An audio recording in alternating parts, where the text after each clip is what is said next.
You've been told your whole life that awareness makes you kind, that seeing the good in people is wisdom, that trust is something you extend first and earn back later. That is the lie they fed you. Every negotiation you walked away from empty-handed. Every alliance that collapsed the moment it stopped serving the other person. Every time you were genuinely shocked when someone you believed in chose themselves over you. That was not betrayal. That was information. And you were not equipped to read it. 500 years ago, Niccolo Machiavelli sat in exile, stripped of his office, tortured by his enemies, cast out by the very state he had served. And instead of collapsing into sentiment, he picked up a pen and wrote the coldest, most honest, most feared document in the history of power. What he understood is a framework not for becoming cruel, but for becoming clear. Not cold toward people, cold toward illusions.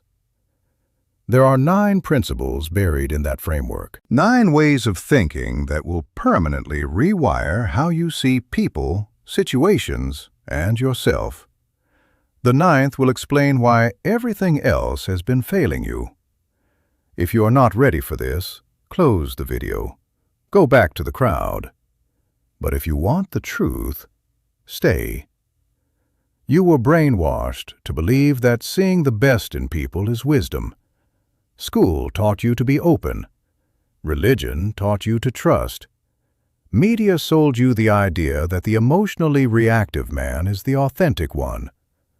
All of it was conditioning. And conditioning serves the system, not you. Machiavelli wrote, "It is better to be feared than loved, if you cannot be both." Most people quote that line and call it cynical. They miss the architecture beneath it. He was not describing cruelty, he was describing precision. The man who understands human nature as it actually functions, not as he wishes it would, is the man who can navigate it without being destroyed by it. I am going to give you the 9 principles that make you that man. But be warned, what follows is not comfortable. It is correct. Phase 1.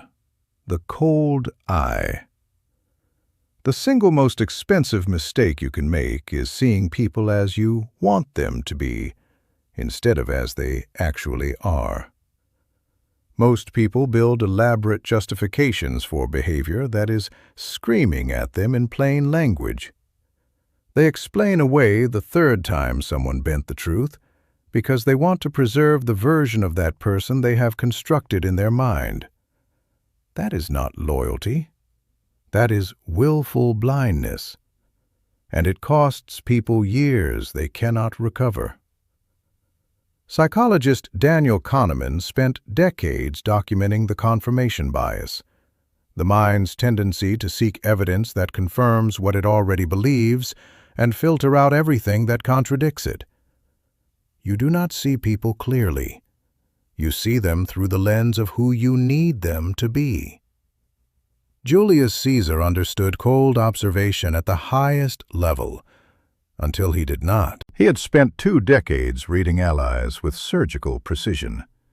Then sentiment overrode his system. He received the warnings. He dismissed them. He walked into the Senate on the Ides of March and handed history its most expensive lesson in what happens when the cold eye finally blinks. Watch what people do, not what they say. Words cost nothing. Actions under pressure, actions when honesty is expensive. That is where character either holds or breaks. 1 incident is an accident. 2 may be coincidence. 3 is a pattern. A pattern is not a mystery. It is data. Process it. File it. Stop being surprised by the obvious. See clearly. Because a man who sees the world as he wishes it were will spend his entire life paying for that preference with everything he builds. Phase 2. Respond, never react. Every day, someone will try to pull an emotional reaction out of you. The colleague who undermines your work publicly, the competitor who makes a move designed to destabilize you, the person who says something disrespectful in front of witnesses, calculating that your wounded pride will do their work for them. In that moment, something ancient fires. Defend. Retaliate. Prove yourself immediately. That impulse is your enemy. The person who triggered it knew exactly what they were doing. Machiavelli called this the trap of predictability. When your opponents know which button produces which reaction, they control you without force. Psychologist Viktor Frankl, writing from inside a Nazi concentration camp, described the space between stimulus and response as the birthplace of all personal power. In that pause lives everything you are capable of. When someone challenges you publicly and you fire back immediately, you have handed them everything they came for. When you offer a slow, unmoved response, chosen with full deliberation, you have demonstrated something most people in that room will find unsettling. You cannot be easily shaken. When something makes you want to react immediately, stop. 3 breaths, 2 questions. What outcome do I actually want? What response is most likely to produce it? The answer almost never involves acting on the first emotion that rises. Train the pause until it is instinctive. The man who has mastered himself cannot be mastered by anyone else. Phase 3. The information advantage. Knowledge is not power. That phrase is repeated so often that people stopped examining whether it is actually true. Knowledge that your opponent does not know you have, that is power. Robert Greene states it directly in the 48 Laws of Power. Always say less than necessary. The person who speaks constantly reveals their priorities, anxieties, and limits in every sentence. The person who asks precise questions learns everything significant while giving away almost nothing. Cosimo de' Medici built the most dominant financial empire in 15th century Europe, not through aggression, but through superior information. He knew what rivals needed before they asked. He knew which alliances were about to shift before they shifted. He operated always from one position ahead of every party he dealt with. In every exchange, listen more than you speak. Observe before you engage. In every new environment, resist the pressure to establish yourself quickly. Watch first. Map the actual power dynamics, then engage with a complete picture nobody else possesses. Know more than they think you know. Show less than you actually possess. That asymmetry is leverage, and leverage is how the few control the many. Phase 4. The force of consistency. There are 2 kinds of predictability. One destroys your power. The other makes you formidable. Emotional predictability makes you controllable. Consistency of excellence makes you a force that precedes you into every room you enter. Psychologist Anders Ericsson spent decades studying elite performers across every discipline. His finding was not what people expect. The highest performers were almost never the most naturally talented. They were the most consistent, holding the same standard on a quiet Tuesday as on their best day. Napoleon outprepared every opponent in Europe not through mythical genius, but through cold, relentless consistency of execution. His systems were simply more reliable than his enemies' systems. Your non-negotiables, the things you do regardless of how you feel, regardless of whether anyone is watching, are not habits. They are the architecture of your actual identity. Not the identity you claim, the one you build through repeated action. And the hidden power, when you are consistently excellent, your deliberate deviation from pattern becomes devastating. The man who is always calm can deliver one moment of cold certainty that stops an entire room. The room trusts the pattern. The pattern now commands. Consistency creates contrast, and contrast is where real power lives. You are still here. Good. The fragile ones already left. Comment below, I build in silence. Phase 5. The economy of trust. Most people do not trust too little. They trust indiscriminately. They give equal access and equal vulnerability to people who have offered completely different levels of evidence that they deserve any of it. Think of trust as a finite resource. The more broadly you distribute it without discrimination, the thinner it becomes everywhere. The more precisely you concentrate it in people who have proven themselves under real pressure, people who had real options to choose differently and chose to stand firm, the stronger each connection becomes. Dr. Henry Cloud identifies 3 categories of people: the wise, who earn trust and expand it; the foolish, who require strict limits because they cost more than they contribute; and the evil, who require removal. Most people treat all 3 identically, and they pay for that uniformity for years. The other side of this economy, the side most skip, is the standard you hold for yourself first. Keep the promises you make to yourself. Hold a standard that functions whether or not anyone is observing, because if you cannot trust yourself, no external architecture of trust you build means anything real. Earn it daily, from yourself first, from others second. Phase 6. The power of positioning.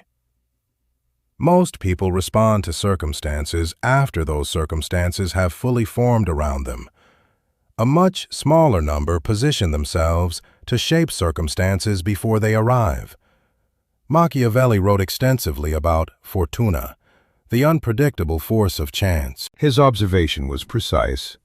Fortune consistently favors those who have already prepared a position from which to act. It destroys those who have built nothing to stand on. The flood comes every year. The man who built on the hill because he understood the pattern is fine. The man who built in the floodplain because it was easier loses everything. Both face the identical flood. Preparation is the only difference. Every single day, ask yourself where you want to stand in 1 year. Identify the one concrete positioning move you can make today. Not dramatic gestures, small, precise, directional movements that accumulate into a position nobody else thought to occupy early. The man who arrives after the room is already full is negotiating from the weakest angle available.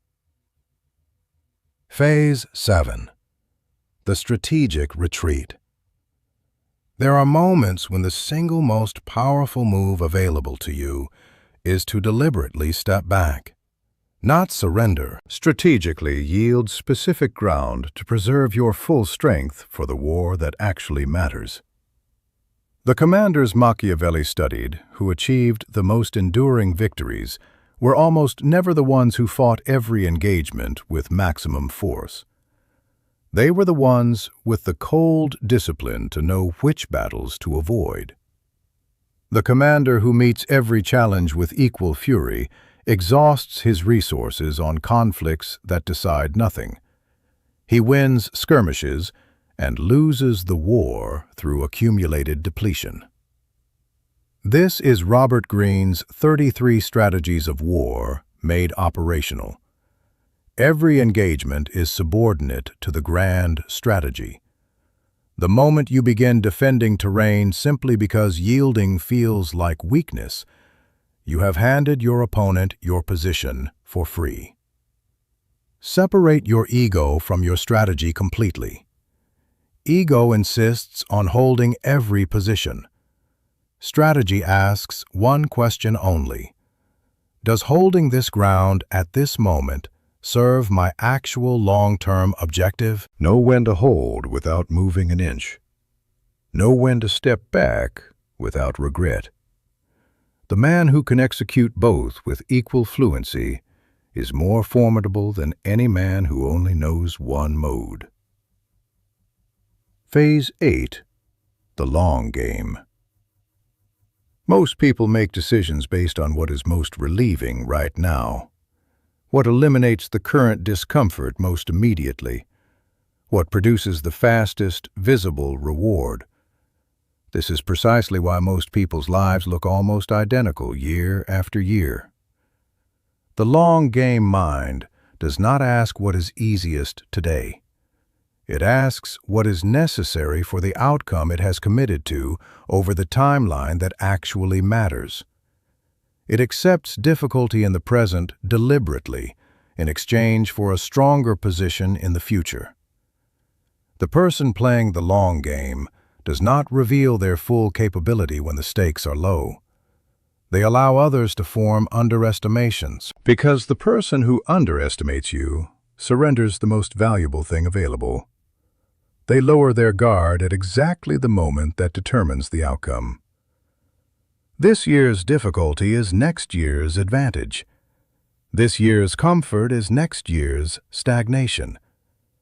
Operate on a longer timeline than the people around you are thinking on. That alone will make you functionally unreachable to most of them. Phase 9. The unstoppable identity. Everything arrives here. All the cold-eyed clarity, the calculated pauses, the information advantage, the consistency, the positioning, the long game. All of it serves one thing: building a version of yourself that cannot be dismissed, cannot be outmaneuvered, and cannot be stopped by the ordinary forces that stop ordinary men. This is not arrogance. Arrogance is confidence with nothing beneath it. This is earned certainty, the kind that accumulates in a man who has done the internal work consistently and constructed an identity that functions completely independent of what external conditions are currently providing or withholding. Most men's confidence is weather-dependent. When circumstances are favorable, they feel strong. When circumstances turn, their confidence collapses. At exactly the moment good decisions are most necessary. Machiavelli himself is the proof. He wrote The Prince while stripped of his position, tortured by his enemies, exiled from the city he had served. His circumstances were catastrophic. His identity, cold, clear-eyed, relentlessly analytical, remained intact. And that identity produced a document that changed the thinking of every serious leader across 5 centuries. Your circumstances do not define your identity unless you allow them to. The identity is forged not in the dramatic moments, but in the quiet Tuesday morning when nothing external is watching, and holding the standard is harder than letting it slip. Keep the standard every day, without exception. Let me be honest about what this path costs. It is lonely. Not the performative loneliness of a man seeking sympathy, the structural loneliness of a man who operates on a different level of awareness from almost everyone around him. who cannot explain his decisions to people thinking on a shorter timeline, who cannot afford the comfort of shared mediocrity. The wolf does not ask the sheep for approval of his direction. He cannot. The sheep will never understand the wolf's terrain.